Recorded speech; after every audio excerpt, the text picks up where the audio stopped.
Hello YouTube audience. मैं कौन हूँ, मैं क्या करता हूँ और मैं क्या नहीं करता हूँ इसको छोड़ो, और मैं जो बता रहा हूँ इस ज्ञान को बटोर लो। संडे को प्रीलिम्स होने वाला है। 8 लाख से ज़्यादा लोग इस पेपर में एप्लीकेशन दे चुके हैं, ऐसा यूपीएससी ने पहले ही बता दिया है। दूसरी बात, उसमें से 11-12 हज़ार लोग सिलेक्ट होते हैं, ये भी सबको पता है। पिछले दिन सही से सो रहे हो, खाना खा रहे हो या नहीं, इन सब से कोई फ़र्क नहीं पड़ता, क्योंकि 11-12 जून को जो रिज़ल्ट आएगा उसमें अपना नाम है या नहीं, उससे फ़र्क पड़ता है।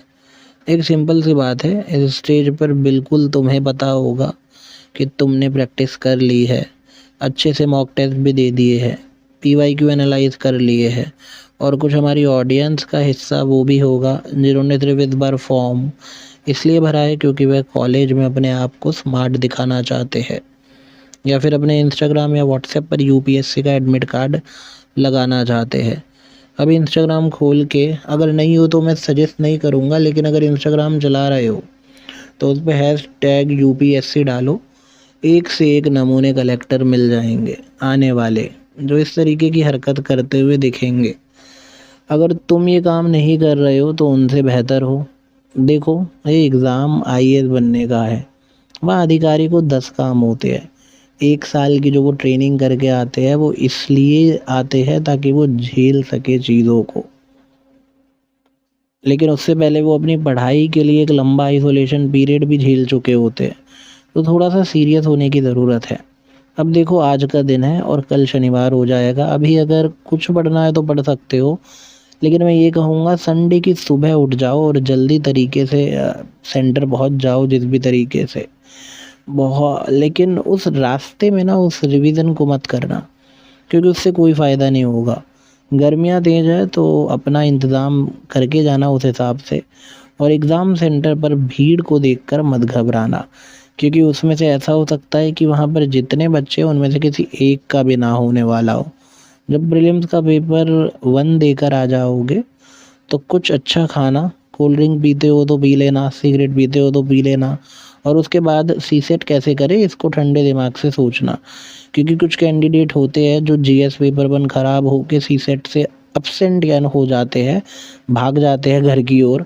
और कुछ होते हैं जो कोचिंग के वीडियोस खोलने लग जाते हैं, टेलीग्राम ग्रुप खंगालने लगते हैं, गर्लफ्रेंड बॉयफ्रेंड करने लगते हैं, जो भी करे।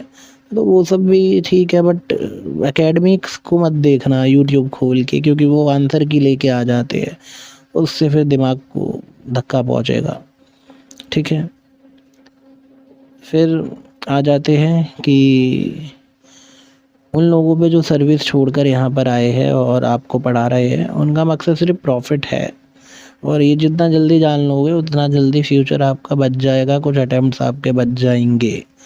अब मैं बताता हूँ कि अगर 11 जून की तारीख आ गई और लिस्ट में नाम नहीं है, क्या करना है। बिल्कुल भी नहीं घबराना है। कितने ऐसे टॉपर्स हैं जिन्होंने अपने आखिरी अटेम्प्ट में प्रीलिम क्लियर किया, लेकिन अपने आप को ना उस दिन से ही लगा देना कि अब अगला मेरा क्लियर होगा। उससे पहले मेंस की तैयारी करते रहना, क्योंकि इस बार तुम्हें बिल्कुल मेंस लिखने वाले हो तुम, क्योंकि कितने सारे वीडियोस यूट्यूब पर मौजूद है जिसमें टॉपर्स ने बताया कि कैसे उन्होंने सिर्फ 5 महीनों में ही पेपर को क्रैक किया है, प्रीलिम्स को, और उसमें ज़्यादा कुछ करना भी नहीं होता है। इसलिए अभी इतना कर लेते हैं, फिर आगे की चर्चा करेंगे। बाकी मेरे हिसाब से पिछली बार तो प्रीलिम्स आसान आया था, इस बार भी आसान आना चाहिए। Best of luck.